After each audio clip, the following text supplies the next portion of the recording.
పిల్లలు, ఈరోజు ఒక చిన్నపాటి సరదా కథ చెప్పుకుందామా? కథ పేరు పండ్ల తోటలో పిల్లిరాజు. ఒకరోజు బొమ్మల లోకంలో పిల్లిరాజు ఒక పెద్ద పండ్ల పండుగను ఏర్పాటు చేస్తాడు. అందులో మామిడి పండు, జామ, ద్రాక్ష అన్ని ఫలాలు డాన్స్ చేస్తాయి. అందరూ ఫలహారం తింటూ ఆడుతూ పాడుతూ ఆనందించారు.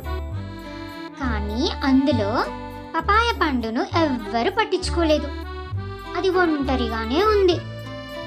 కాసేపటి తర్వాత పపాయ నవ్వుతూ చెప్పింది, పర్వాలేదు, నేను జ్యూస్ అవుతాను అని.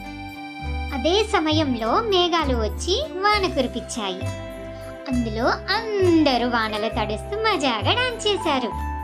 ఈ కథలో నీతి ఏంటంటే ప్రతి ఒక్కరిలోనూ ప్రత్యేకత ఉంటుంది అని.